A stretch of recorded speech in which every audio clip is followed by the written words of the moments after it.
Hello, my diamonds, my TikTokers, and my Teletubbies. I want to talk about verbal abuse because you have a lot of these adult children who are saying that their parents are verbally abusive. I mean, we're not talking about yelling or name calling or you're cursing at someone. We're just trying to have a real conversation, but somehow just sharing your truth, it can feel like you're stepping on a landmine. It makes you wonder if honesty is really the best policy anymore. Now, I get it. Nobody likes to hear things they don't want to hear. But isn't it important to have those uncomfortable conversations? If we can't be real with each other, how do we ever improve?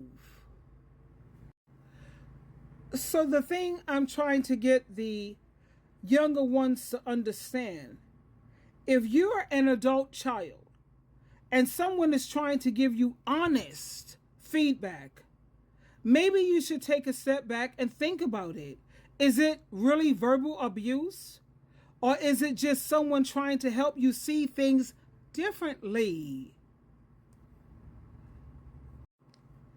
We have to normalize having these tough conversations without you have to labeling them always as toxic.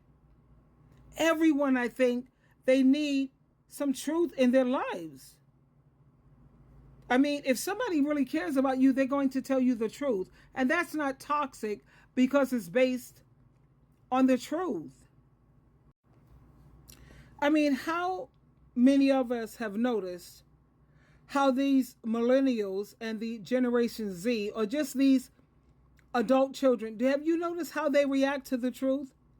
I mean, it's mind-blowing. It's fascinating. And to be honest with you, I think it's very concerning. When you try to share honest feedback or constructive criticism, many of them, they see it as verbal abuse. Are you serious? I mean, let's take time to break this down. When we speak the truth, especially about sensitive topics, now that can be uncomfortable for so many of these adult children, but that discomfort, it doesn't equate to abuse. It's simply a part of growth. Yet some, the moment they hear something that challenges their ego or challenges their perspective or forces them to confront their behavior. That's the main thing. It forces them to confront their behavior. They want to put a label on it as a verbal or abusive a speech. Verbal abuse. Now, when you think about where this stem from, or where this come from, and it comes from their inability to process criticism, or they are so unwilling to accept responsibility for the adult and the grown-up choices that they have made. So it's crucial to distinguish between genuine support words and harmful words. Constructive criticism is meant to uplift and to guide us toward improvement, while verbal abuse is intended to pull you down, to belittle you, and to harm you. And me, as a parent who loves their children, I love both my son and my daughter. I am never trying to belittle or harm them. I'm always trying to help them towards making improvement, but a lot of times they don't see it that way. If you don't agree, this is sad. If you don't agree, because this is what a lot of their boundaries, check this out. It's so important to set boundaries because boundaries serve to protect you. But anytime your boundaries is people have to agree with everything you say, they have to feel the way you feel. I want people to agree with me. And if they don't, they cut off. Come on, that's not realistic.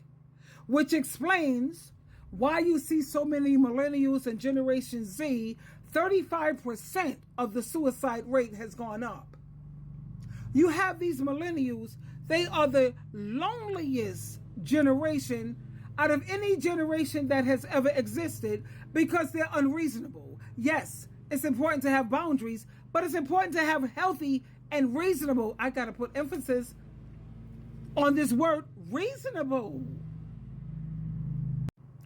When I speak to my children or when I speak to anyone, I always approach any conversation that I have with them with empathy and clarity. I do. And I encourage them to speak how they feel so that I can understand and I can give them the proper feedback, not to attack them, not looking for opportunity for growth, but because I am a parent. You know how mothers are. You know how we are. We're very protective, and we're not trying to tear you down. Like I said, look, as long as a parent is not yelling at you, they're not screaming at you, they're not using profanity at you, they're not calling you out of your name, they're not trying to tear you down. What do the kids say?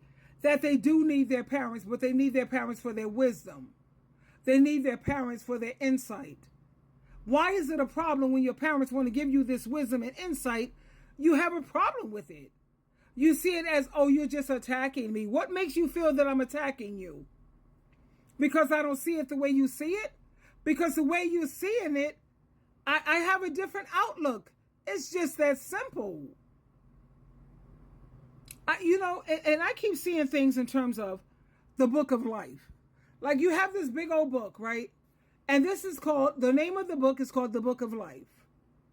I'm on chapter, let's say a parent who's on chapter 63, and you have kids who are on chapter 40, 43, 42, 43. I'm ahead in this book of life. So I think I have a little more insight. And I know all I'm trying to do when it comes to my children, I can't speak for everyone. I'm not trying to tear you down. I love you too much. And yes, I am very protective of you. My question is, why can't you see it that way?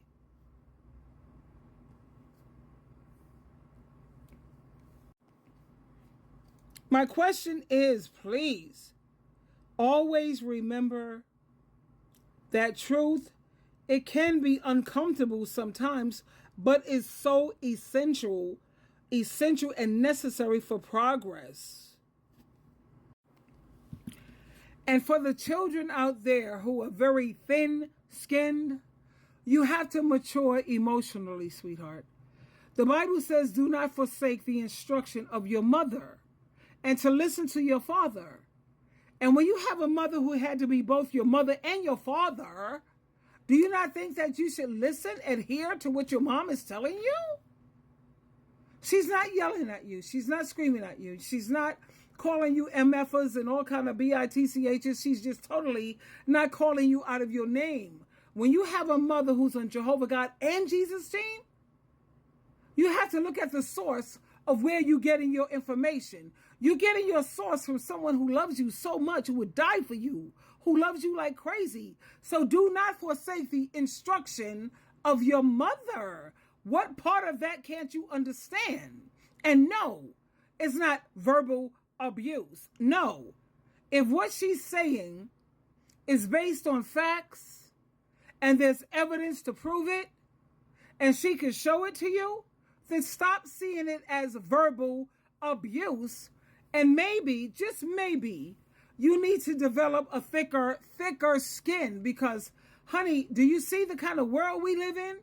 This is not the world for thin-skinned people. You're getting, how you say, offended behind everything someone says to you because you're overly sensitive.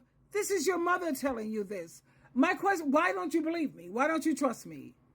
You don't trust me based on what? Because you don't feel that I have your best interests at heart? That I wouldn't die for you? Because I wouldn't show up and show out for you? Yeah, you know I would.